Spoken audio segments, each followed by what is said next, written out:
पिंड सिकंदराबाद, जिला मुल्तान, तहसील सूजाबाद।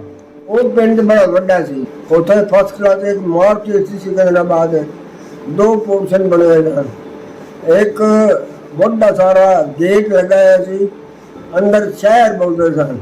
अंदर दुकान मकान प्लाट बड़े ज्यादा बाहर सी। बाहर कोट कहते सन, अंदर शहर बाहर कोट, इस तरह कहते सन।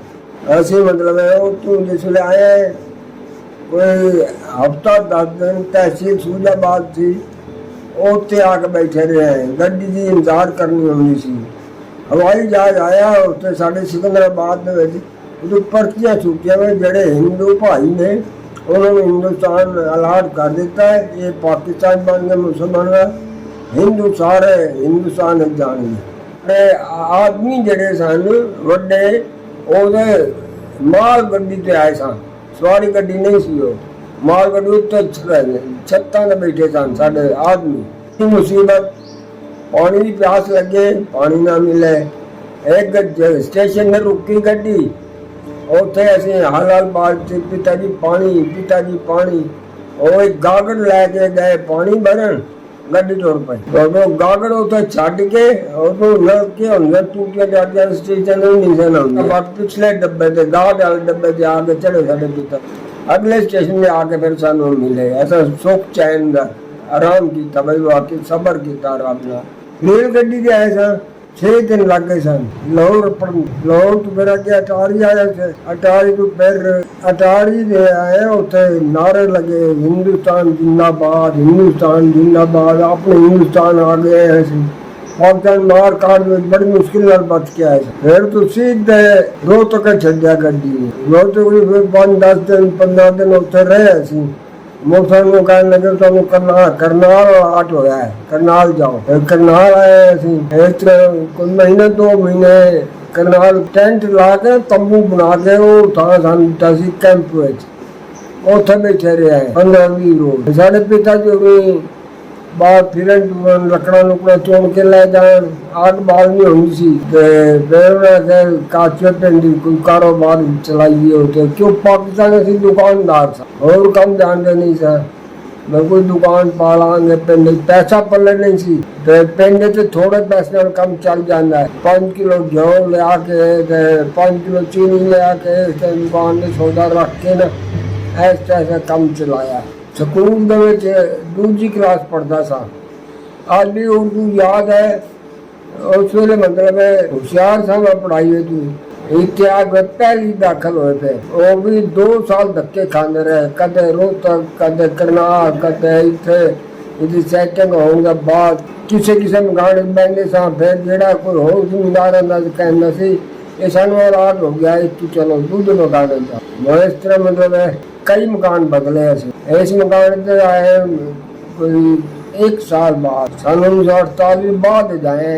ये मकान जिते दुकान बनाई सी, पटवार खाना नाल सी बना होया। पाकिस्तान ने शरणार्थियों वास्ते ना मकान अलाट करने सन उन्होंने। फिर साढ़े पिताजी को सिगरेट मंगन आना सी अफीसर। साढ़े पिताजी ने उन्होंने कहा मैं कोई साढ़े वास्ते कोई थान बेच दो।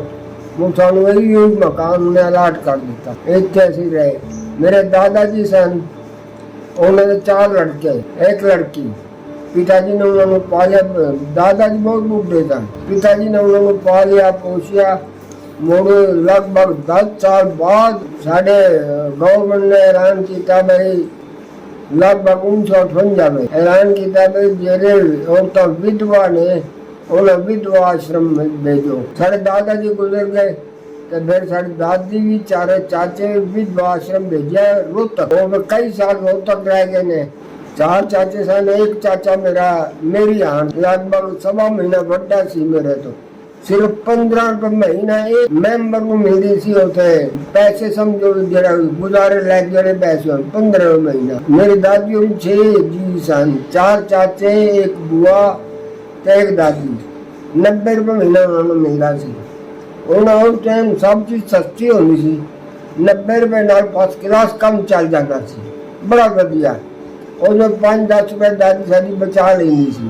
ਮੈਂ ਵੈਸੇ ਪਹਿਲੇ ਰੋਹਤਕ ਬੈਠਾ, ਰੋਹਤਕ ਮਿਲਣ ਗਿਆ ਸਾਂ ਤੋਂ ਉਹਨਾਂ ਨੂੰ, ਉਹਨੇ ਵਿਚਾਰੇ ਰੁਪਈਏ 2-2 ਰੁਪਏ ਬਚਾ ਕੇ 90 ਰੁਪਈਏ ਦਾਦੀ ਮੇਰੇ ਕੋਲ ਬਣ ਗਏ। 90 ਰੁਪਏ ਮੈਂ ਜਦੋਂ ਮਿਲਣ ਗਿਆ, 90 ਰੁਪਏ ਉਹਨੇ ਮੈਨੂੰ ਫੜਾ ਕੇ ਆਪਣੇ ਪਾਪੇ ਨੂੰ ਦੇ ਦੇ। ਮੈਨੂੰ ਅੱਛੀ ਤਰ੍ਹਾਂ ਯਾਦ ਹੈ, ਸਵੇਰੇ ਪੈਸੇ ਦੀ ਬੜੀ ਵੈਲਿਊ ਹੁੰਦੀ ਹੈ। 1 ਪੈਸਾ 64 ਪੈਸੇ ਰੁਪਈਆ ਹੁੰਦਾ ਸੀ ਤੇ 1 ਪੈਸਾ ਦਿੰਦੇ ਸਨ ਸਾਨੂੰ 2 ਜੀਆਂ ਨੂੰ, ਪਿਤਾ ਜੀ ਉਹਨੂੰ ਖਰਚਣ ਵਾਸਤੇ।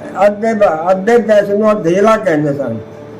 ਅਧੇਲਾ ਮੇਰਾ ਚਾਚਾ ਲੈਂਦਾ ਸੀ, ਅਧੇਲਾ ਮੈਂ ਲੈਂਦਾ ਸੀ। ਅਧੇਲੇ ਦੇ ਛੋਲੇ ਲੈਂਦੇ ਸਨ ਸਵੇਰੇ ਤੇ ਛੋਲੇ ਵਾਲਿਆਂ ਨੂੰ, ਅਧੇਲੇ ਛੋਲੇ ਖਾ ਕੇ ਰੱਜ ਜਾਂਦੇ ਸਨ। ਉੱਥੇ ਜਾ ਕੇ ਉਹਨੂੰ ਦਿੱਤਾ ਅਧੇਲਾ, ਬਈ ਤੂੰ ਛੋਲੇ ਦੇ ਸਾਨੂੰ। ਉਹ ਤੋਂ ਪਰਚੀਆਂ ਜੋ ਡਿੱਗੀਆਂ ਸਨ, ਬਈ ਇੱਥੇ ਰਹਿਣਾ ਹੁਣ ਮੁਸ਼ਕਿਲ ਹੈ। ਉਹਨੂੰ ਪੈਸੇ ਵੀ ਮੋੜ ਦਿੱਤੇ ਤੇ ਛੋਲੇ ਵੀ ਫਰੀ ਦਿੱਤੇ, ਖਾਓ ਰੱਜ ਖਾਓ, ਹੋਰ ਚਾਹੀਦੇ ਨਹੀਂ ਲੈ ਜਾਓ। ਉਸੇ ਵੇਲੇ ਸਾਰੇ ਤਿਆਰ ਹੋ ਗਏ। ਸਾਡੇ ਕੋਲ ਘੋੜਾ ਹੋਣਾ ਸੀ, ਉੱਥੇ ਘੋੜੇ ਦੇ ਬਹਿ ਕੇ ਸੂਜਾਬਾਦ ਪਹੁੰਚੇ। ਸੂਜਾਬਾਦ ਉੱਥੇ ਮਾਰ ਕਾਟ ਬੜੀ ਸੀ, ਮਾਰਨਗੇ ਮਾਰ ਦੇਣਗੇ। ਉਹ ਕੀ ਔਰਤਾਂ ਦੀ ਇੱਜ਼ਤ ਨਾ ਖਰਾਬ ਹੋਵੇ। ਉਹ ਤੂੰ ਲਾਹੌਰ ਹੁੰਦੇ ਅਟਾਰੀ ਪਹੁੰਚੇ, ਅਟਾਰੀ ਉੱਤੇ ਨਾਰੇ ਲੱਗੇ, ਸਾਡੇ ਹਿੰਦੂ ਭਰਾਵਾਂ ਨਾਰੇ ਲਾਏ, ਹਿੰਦੁਸਤਾਨ ਜਿੰਦਾਬਾਦ, ਹਿੰਦੁਸਤਾਨ ਜਿੰਦਾਬਾਦ। ਰੋ ਤੂੰ ਖਾਣ ਪੀਣ ਨੂੰ ਕੋਈ ਨਹੀਂ ਸੀ, ਭੁੱਖੇ ਪਿਆਸੇ ਸਾਂ। ਉਹਨਾਂ ਅਟਾਰੀ ਵਾਲਿਆਂ ਨੇ ਹੋਰ ਐਟ ਏ ਟਾਈਮ ਕੁਝ ਬਣ ਨਹੀਂ ਸੀ ਸਕਦਾ। ਛੋਲੇ ਬੜੇ ਸਸਤੇ ਹੁੰਦੇ ਸਨ, ਉਹਨੇ ਛੋਲੇ ਭੁੰਨ ਹੁੰਦੇ 2-2 ਬੁੱਕਾ ਹਰ ਆਦਮੀ ਨੂੰ ਦਿੱਤੇ, ਖਾਓ ਨਾਲ ਪਾਣੀ ਪਿਆ, ਛੋਲੇ ਵੀ ਖਾਈਏ ਸੀ।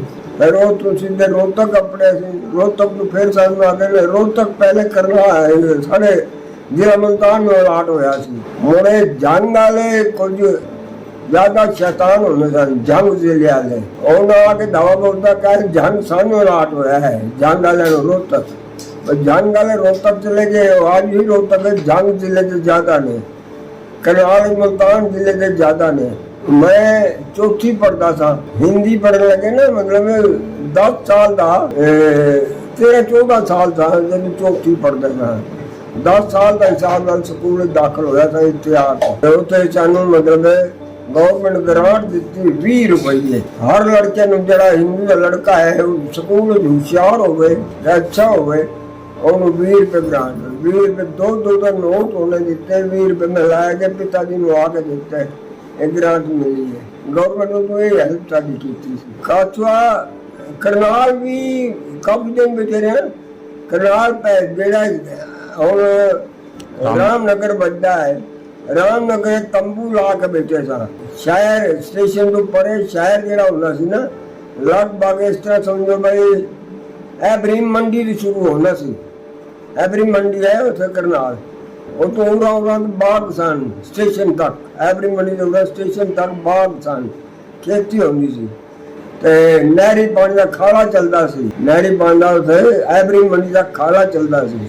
ਐਵਰੀ ਮੰਡੀ ਡੈਰੀ ਫਾਰਮ ਹੁੰਦਾ ਸੀ, ਡੈਰੀ ਫਾਰਮ ਦਾ ਖਾਲਾ ਹੀ ਚੱਲਦਾ ਸੀ। ਸਿੱਧਾ ਕਰਨਾਲ ਤਹਿਸੀਲ ਤੱਕ ਪਾਣੀ ਦਾ ਖਾਲਾ ਆਉਂਦਾ ਸੀ। ਅਸੀਂ ਇੱਥੇ ਆ ਕੇ ਜਿਹੜਾ ਕੰਮ ਸਾਡੇ ਪਿਤਾ ਜੀ ਨੂੰ ਅੱਛਾ ਲੱਗਾ ਸੀ, ਛੋਟੇ ਨਾਲ ਉਹਨੇ ਆਪਣਾ ਕਰਨਾ ਸੀ। ਤੇ ਤੰਗੀ ਐਡੀ ਹੁੰਦੀ ਸੀ, ਸਾਨੂੰ ਛੋਟੇ 10-11 ਸਾਲ ਦੇ ਬੱਚਿਆਂ ਨੂੰ ਨਾਲ ਲੈ ਕੇ ਜਾਂਦੇ ਸਨ। ਚਲੋ ਲੋਕਾਂ ਦੀ ਕਣਕ ਕੱਟੀਏ ਤੇ ਸ਼ਾਮ ਸਾਨੂੰ ਉਹਨੂੰ ਲਾਈ ਕਹਿੰਦੇ ਸਨ, ਮਿਹਨਤ ਮਜ਼ਦੂਰੀ ਲਾਈ ਲੈ ਆਵਾਂਗੇ। ਅਸੀਂ ਕਿਸੇ ਜਾ ਕੇ ਉੱਥੇ ਕਣਕ ਕੱਟਦੇ ਸਨ। ਕਣਕ 20 ਪੂਰੀਆਂ ਕੱਟਦੇ ਸਾਂ ਤਾਂ 1 ਪੂਰੀ ਸਾਨੂੰ ਮਿਲਦੀ ਸੀ ਕਣਕ ਦੀ। ਉਹ ਘਰ ਆ ਗਿਆ, ਕੁੱਟਣੀ ਕੁੱਟ ਕੇ ਤੇ ਦਾਣੇ ਕਰਨੇ, ਫਿਰ ਚੱਕੀ ਦੇ ਆ ਕੇ ਤਾਂ ਰੋਟੀ ਪਾਣੀ ਬਣਨਾ। ਉਹ ਜਿਹੜੇ ਵੇਲੇ 47 ਚ ਆਇਆ ਸੀ ਨਾ, ਉਹ ਦਿਨਾਂ ਬਾਅਦ 10 ਗੁਣਾ ਵੱਡਾ ਹੋ ਗਿਆ ਹੈ। 10 ਗੁਣਾ। ਇੱਕ ਪੂਜਾ ਖੇੜਾ ਛੋਟੀ ਜਿਹੀ ਗਾਮੜੀ ਹੈ, ਉਹ ਨਹੀਂ ਸੀ। ਪੂਜੇ ਬਾਅਦ ਜਾ ਕੇ ਬੱਚੇ ਨੇ ਮਕਾਨ ਖਾਲੀ ਬੈ ਸਨ। ਐਸਾ ਹੁੰਦਾ ਵੀ ਆਮ ਆਦਮੀ ਜਾਂ ਗਰੀਬ ਆਦਮੀ ਵੱਡਾ ਆਦਮੀ ਦਬਾ ਲੈਂਦਾ ਹੁੰਦਾ ਹੈ। ਜਿਹੜੇ ਮਕਾਨ ਜਾਈਏ ਉਹ ਕਹਿਣ ਇਹ ਸਾਨੂੰ ਅਲਾਟ ਹੋ ਗਿਆ ਹੈ, ਛੱਡੋ ਇਹਨੂੰ। ਅਸੀਂ ਦੂਜੇ ਮਕਾਨ ਜਾਂਦੇ, ਇਸ ਕਈ ਮਕਾਨ ਬਦਲੇ।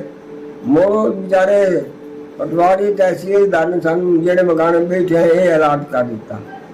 ਇੱਥੇ ਬੈਠੇ ਰਹੇ ਅਸੀਂ ਗਲਤ। ਉਦੋਂ ਤੇ ਅਸੀਂ शरणार्थी बन के इतने आए थे ना, नाले बड़ी मुसीबत नाल आए हैं। साढ़े पिंड दे एक वड्डा अफीसर से मिनिस्टर से दिल्ली रहना सी, चानना साहब उन्होंने कहने सन। चानना साहब ने साड़ी राखी वास्ते वो तो साढ़े पिंड दे बैठ, पहले कोई सरदार नहीं से रहना उत्थे, दो सरदार गले में पिंड की राखी करनी है तुसी। ऐसा पता नहीं, मैं छोटा सा ने याद नहीं हो कितों ने सन। अच्छा दोवे सरदार ते सरदारनियां मियां बीबी दोवे, एक सरदार मोटा होना सी, एक पतला, एक जेडी पतले दी घर वाली पतली ते मोटे दी घर वाली साडे घर दे सामने एक शिवाला होंदा सी, ओ शिवाले जाके रहन लगे होते। शामियों बेचारे अच्छी प्रैक्टिस करन, जब वो उत्थे आउण लगे आए सी ਤੇ ਅਸੀਂ ਆਇਆ ਉਹਨੂੰ ਕਿਹਾ ਵੀ ਸਾਡੇ ਨਾਲ ਚਲੋ ਹੁਣ ਤੁਸੀਂ ਅੱਗੇ। ਜਦੋਂ ਇੱਕ ਇੱਕ ਬੰਦਾ ਹਿੰਦੂ ਦਾ ਸਿਕੰਦਰਾਬਾਦ ਤੋਂ ਹਿੰਦੁਸਤਾਨ ਦੇ ਆਪਣੇ ਜਿਤਨੇ ਖੱਤਰੀ ਹੈ ਪੰਜਾਬੀ ਹੈ ਸਾਰੇ ਨਿਕਲਣਗੇ ਤਾਂ ਅਸੀਂ ਜਾਵਾਂਗੇ। ਉਹ ਵਿਚਾਰੇ ਜੇ ਸਾਰੇ ਆ ਗਏ ਬਾਅਦ ਸਾਨੂੰ ਪਤਾ ਨਹੀਂ ਬਣਿਆ ਵੀ ਉਹਦਾ ਕੀ ਬਣਿਆ। ਸਾਨੂੰ ਕਿਸੇ ਇੱਕ ਮੁਸਲਮਾਨ ਸੀ ਸਾਡਾ ਬੜਾ ਪਿਆਰਾ ਸੀ, ਉਹ ਵਿਚਾਰਾ ਹਰ ਖਬਰ ਆ ਕੇ ਦਿੰਦਾ ਸੀ ਉੱਥੇ ਸੂਜਾਬਾਦ ਤਹਿਸੀਲ ਵਿੱਚ। ਉਹਨੇ ਦੱਸਿਆ ਸਰਦਾਰ ਤੇ ਸਰਦਾਰ ਨੂੰ ਟਾਂਗੇ ਦੇ ਬਹਾ ਕੇ ਲਾਇਆ ਸਨ, ਕਹਿੰਦੇ ਹੁਣ ਸਾਰੇ ਨਿਕਲ ਗਏ ਨੇ ਉੱਥੇ ਹਿੰਦੂ ਤੇ ਤੁਸੀਂ ਚਲੋ। ਸੁਣਿਆ ਸੀ ਰਸਤੇ ਉਹਨਾਂ ਮਾਰ ਛੱਡਿਆ।